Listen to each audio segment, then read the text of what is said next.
You won't believe what happened when ranch hand Jake Morrison was checking fence lines in the remote Nevada desert and encountered a desperate Mustang mare doing something that left him speechless. This wild horse, who should have been terrified of humans, actually approached Jake and began performing behaviors that seemed impossible. She was literally begging him to follow her. What Jake discovered when he followed this frantic mother into the rugged canyon changed both of their lives forever and proved that a mother's love truly knows no boundaries. The mare's foal was trapped in a situation so dangerous that without human intervention, there was no hope of survival.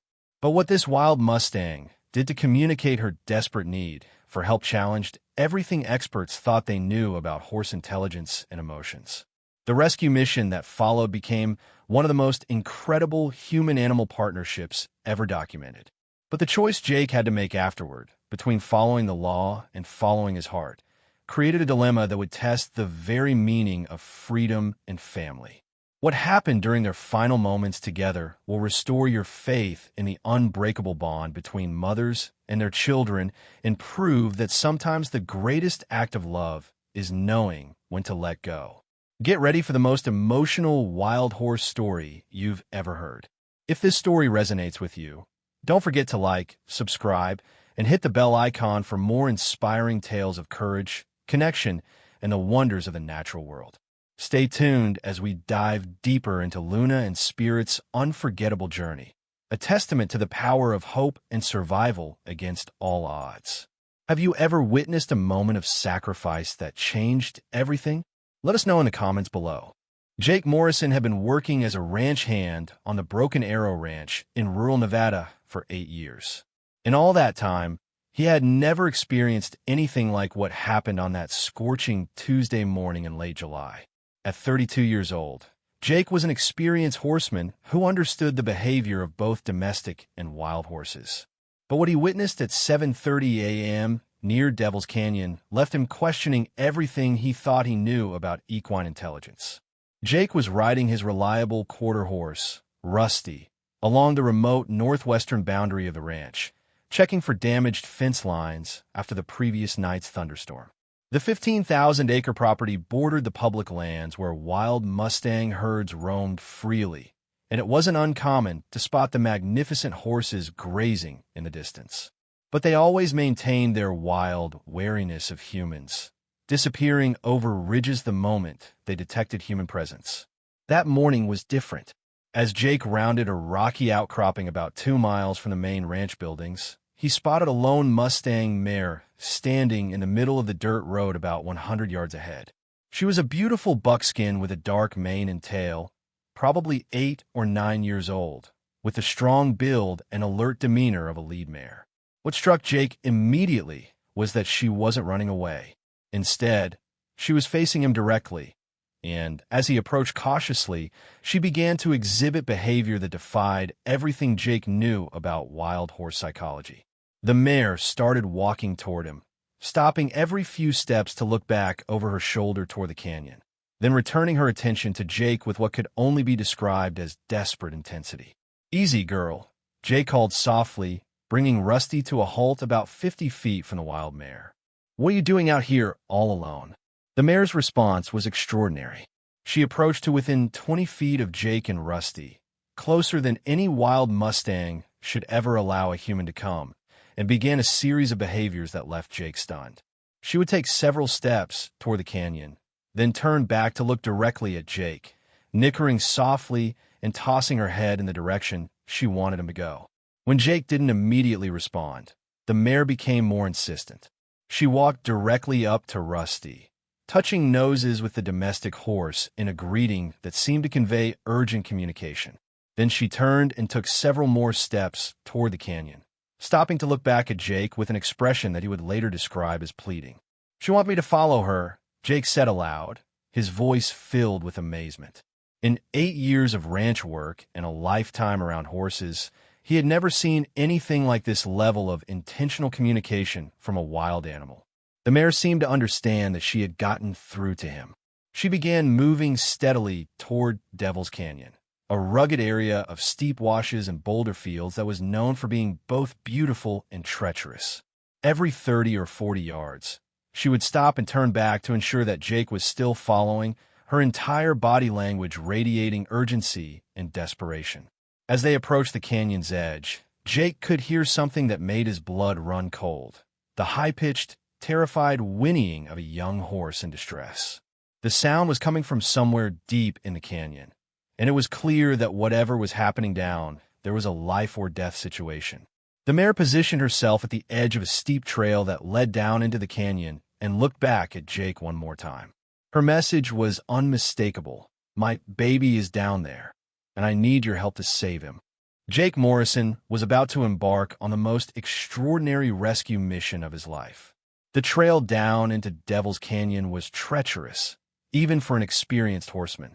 Jake had to dismount and lead Rusty carefully down the narrow, rocky path while the desperate mare moved ahead of them with the sure-footed confidence of an animal who had traveled this route many times before. The canyon walls rose nearly 200 feet on either side, creating a shadowy corridor that was at least 20 degrees cooler than the desert floor above. As they descended, the terrified whinnying of the trapped foal grew louder and more frantic. Jake could tell from the sound that they were dealing with a very young horse, probably less than 6 months old, and the panic in those cries suggested the animal was in immediate danger. "Take it easy, boy," Jake called out, his voice echoing off the canyon walls. "We're coming to help you."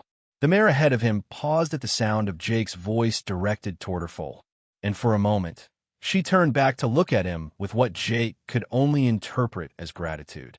It was as if she understood that this human was genuinely trying to help her baby. 20 minutes into their descent, they reached a section of the canyon where the trail split into multiple paths.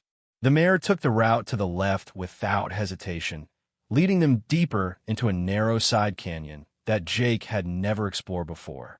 The walls here were even taller and steeper, and Jake began to understand why the foal might be trapped. If a young horse had fallen or wandered into this area, there would be very few ways to escape.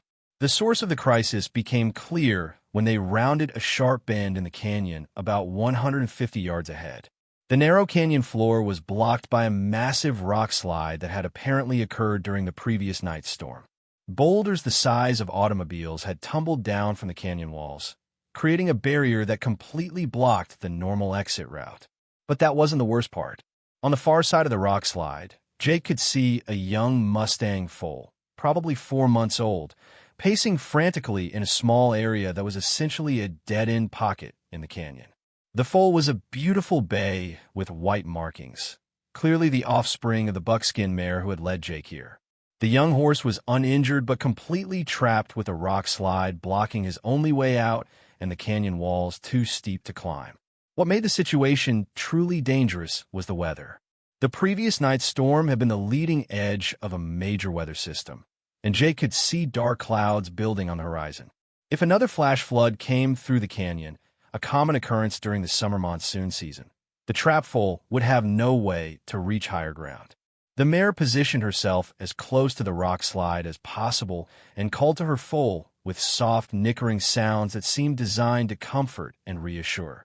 The foal responded by pressing against the rocks from his side, clearly desperate to reach his mother, but unable to find a way through or over the massive barrier.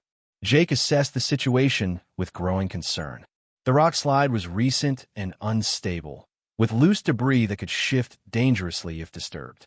But the gaps between some of the larger boulders suggested that there might be a way to create a passage large enough for the foal to squeeze through. "This is going to be tricky, girl," Jake told the mare, who was watching him with intense attention. "But I think we can figure this out." The mare seemed to understand that Jake was committed to helping. And for the first time since their encounter began, she allowed herself to relax slightly, trusting that her desperate gamble on human compassion was about to pay off. Jake spent the next hour carefully studying the rock slide, looking for the safest way to create a passage for the trapped foal. The mare stayed close beside him, occasionally nudging his shoulder with her muzzle, as if to encourage his efforts or direct his attention to particular areas of the barrier. Her behavior continued to amaze him. She was acting more like a domestic horse working with a trusted human partner than a wild Mustang who should have been terrified of human contact.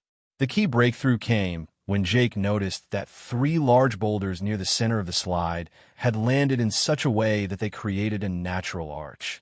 If he could clear away the smaller rocks and debris that had filled in the space beneath this arch, there might be just enough room for the foal to squeeze through. "What do you think, girl?" Jake asked the mare, pointing toward the potential passage. "Think your boy can fit through there?" The mare studied the area Jake was indicating, then walked over to examine it herself. She sniffed at the rocks, tested the stability of the larger boulders with her hooves, and then looked back at Jake with what he interpreted as approval.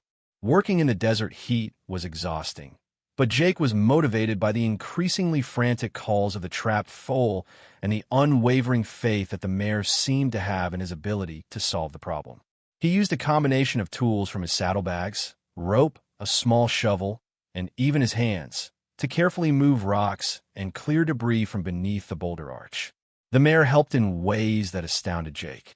She would use her nose to point out loose rocks that Jake had missed, and she seemed to instinctively understand which materials could be moved safely and which ones might destabilize the entire slide.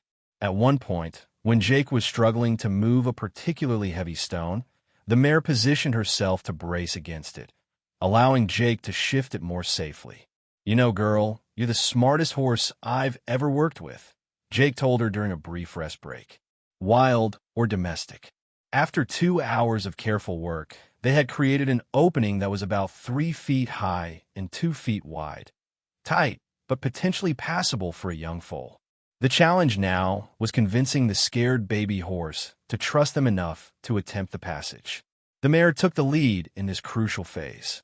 She positioned herself at the opening they had created and called to her foal with a series of specific vocalizations that Jake had never heard before. The sound seemed to carry complex messages: reassurance, instruction, and encouragement, all combined into a language that only mother and baby could fully understand. The foal approached the opening cautiously, clearly wanting to reach his mother, but frightened by the unfamiliar passage through the rocks.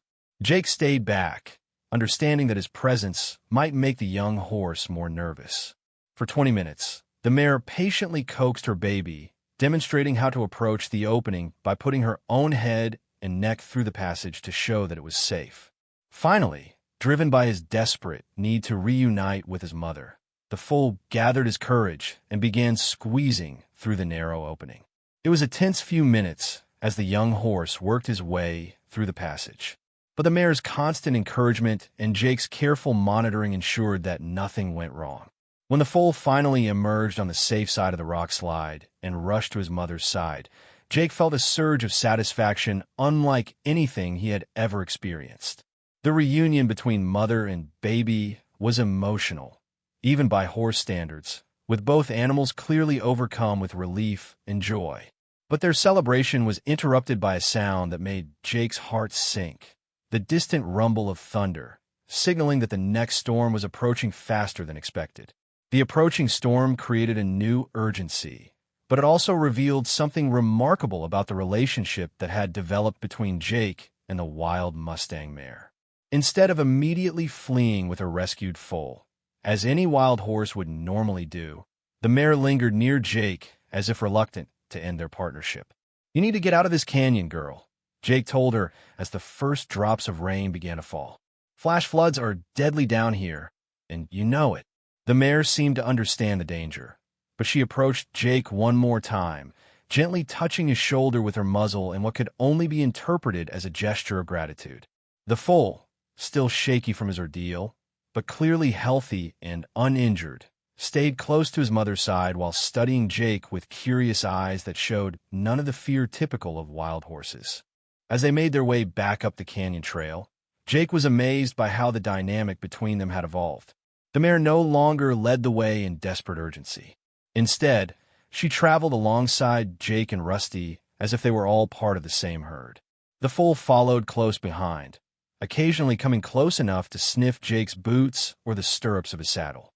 "I wish I could take you both home with me," Jake found himself saying as they climbed toward the canyon rim. "You're the most incredible horses I've ever met." The mare's response surprised him. She stopped walking and turned to face Jake directly, studying his face with an intensity that seemed almost human. For a long moment, they looked at each other in silence, and Jake had the distinct impression that she was trying to communicate something important. When they reached the top of the canyon, the full force of the approaching storm became apparent. Dark clouds filled the sky, and the wind was picking up significantly. Jake knew he needed to get back to the ranch quickly, but saying goodbye to his newfound friends felt unexpectedly difficult. The mare and her foal positioned themselves about 20 feet away from Jake and Rusty, clearly preparing to return to their wild life. But instead of immediately departing, the mare did something that left Jake speechless. She approached him one final time and gently pressed her forehead against his chest in a gesture that horse people call saying thank you. The contact lasted only a few seconds, but the emotion behind it was unmistakable. This wild animal was acknowledging the debt she owed to the human who had helped save her baby. The foal, emboldened by his mother's example, took a few tentative steps toward Jake. The young horse was clearly curious about this strange two-legged creature who had helped them, but his wild instincts were still strong. He stretched his neck as far as he could and just barely managed to touch Jake's outstretched hand with his muzzle before quickly retreating to his mother's side. "You're welcome, little guy," Jake whispered, his voice thick with emotion. "Take care of your mama." As the first heavy raindrops began to fall, the mare gathered her foal and began moving away from Jake toward the open desert. But after traveling about 50 yards, she stopped and turned back one last time. Jake could have sworn she was memorizing his face, as if she wanted to remember the human who had helped her family in their darkest hour. Then they were gone, disappearing over a ridge just as the storm arrived in earnest. Jake watched until the last glimpse of the mare's golden coat vanished from view, feeling a profound sense of loss mixed with the satisfaction of having done something truly meaningful. As he rode Rusty back toward the ranch through the pouring rain, Jake had no idea that his encounter with the wild Mustang family was far from over. 3 weeks passed before Jake saw the Mustang mare again, and when she reappeared, it was under circumstances that no one could have predicted. Jake had just finished his morning chores and was walking from the barn to the main house when he spotted a familiar golden figure standing near the ranch gate, about 200 yards from the buildings. It was definitely the same buckskin mare, but this time she was alone. Jake's first thought was concern for the foal. Had something happened to the baby he had helped rescue? But as he approached cautiously, the mare's behavior suggested that this visit had a different purpose entirely. "What are you doing here, girl?" Jake called softly as he walked toward the gate. "Where's your little one?" The mare allowed Jake to approach much closer than any wild horse should. And when he was about 20 feet away, she began exhibiting the same purposeful communication behaviors that had characterized their first encounter. She would take a few steps away from the ranch, then turn back to look at Jake with unmistakable intensity. This time, however, Jake was hesitant to follow. His supervisor, ranch foreman Bill Henderson, had made it clear that while Jake's rescue of the trapped foal was commendable, getting too involved with wild horses could create complications with the Bureau of Land Management and other federal agencies that manage the Mustang herds. "I can't just go wandering off again," Jake told the mare. "I've got responsibilities here." But the mare was persistent. She approached the gate and actually pressed her chest against the metal rails, nickering softly in sounds that Jake had learned to recognize as her way of asking for help. Something was clearly wrong, and she had traveled several miles from wild horse territory to seek out the one human she trusted. Jake's internal conflict was resolved when Bill Henderson himself walked out of the ranch office and saw the extraordinary scene unfolding near the gate. "Well, I'll be damned," Bill said, approaching slowly. "That's a wild Mustang, but she's acting like she knows you." Jake explained a rescue from 3 weeks earlier, and Bill listened with growing amazement. As a lifelong horseman, Bill understood that what Jake was describing was almost unprecedented behavior for a wild horse. "She wants you to follow her again," Bill observed, watching the mare's deliberate communication attempts. "Question is, what's wrong this time?" The decision was made easier when the mare suddenly lifted her head and released a long, mournful call that echoed across the desert. The sound was filled with such obvious distress that both men immediately understood this was an emergency situation. "Take Rusty and see what she needs," Bill told Jake. But take the radio and keep me informed. If this involves injured animals or dangerous conditions, we might need to call in wildlife officials. Jake saddled Rusty quickly, and within minutes, he was following the mare back into the desert. This time, she led him in a different direction, not toward Devil's Canyon, but toward a series of low hills about 5 miles northeast of the ranch. As they traveled, Jake noticed that the mare's behavior was different from their first encounter. She was still urgent and purposeful, but there was an undertone of grief in her movements that worried him. She would occasionally stop and call out with that same mournful sound he had heard at the ranch, as if she was trying to communicate with someone who couldn't respond. After an hour of riding, they crested a small hill, and Jake saw what the mare had brought him to see. In a small valley below, partially hidden behind a cluster of desert shrubs, was her foal, the same baby horse Jake had helped rescue from the canyon. But something was terribly wrong. The young horse was lying motionless on the ground, and even from a distance, Jake could see that this was a situation that would require all of his skills and compassion to resolve. As Jake and the mare descended into the small valley, the full scope of the tragedy became clear. The foal had somehow become entangled in an old section of barbed wire that had been left behind by long-gone ranchers decades earlier. The young horse had struggled so desperately to free himself that the wire had cut deeply into his legs and chest, causing severe injuries that were clearly beyond what the desert could heal. The mare led Jake directly to her baby and then stepped back, watching with eyes that held a heartbreaking mixture of hope and despair. She had brought the one human she trusted to see if he could work another miracle. But Jake could see immediately that this situation was different from the rescue in the canyon. "Oh, buddy," Jake whispered as he knelt beside the injured foal. "What have you gotten yourself into?" The young horse was conscious, but extremely weak from blood loss and dehydration. The barbed wire had wrapped around his legs in such a way that every movement had made the wounds worse. Jake carefully examined the injuries while speaking in soothing tones, and what he discovered broke his heart. The wire had severed tendons and damaged muscle tissue so extensively that even if the foal survived, he would never run free across the desert again. For a wild Mustang, the inability to keep up with the herd was essentially a death sentence. He would be left behind by his family and would become easy prey for predators.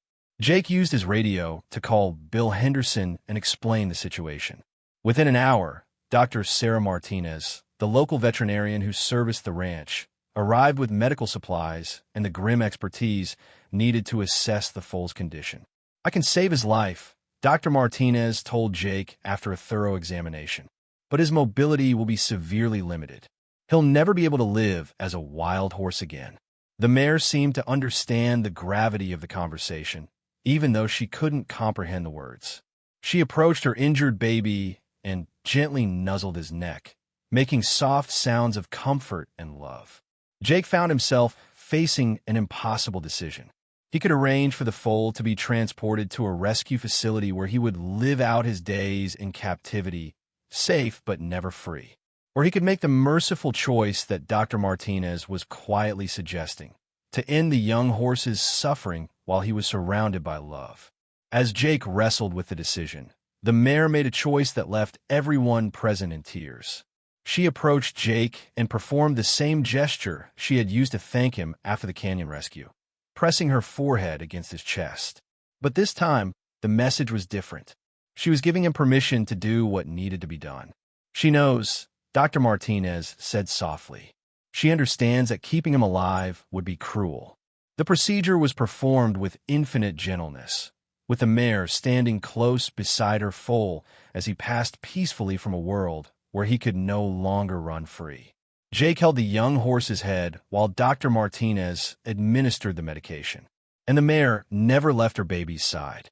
After it was over, the mare spent a long time saying goodbye to her foal, using vocalizations and gestures that spoke of a love too deep for human understanding.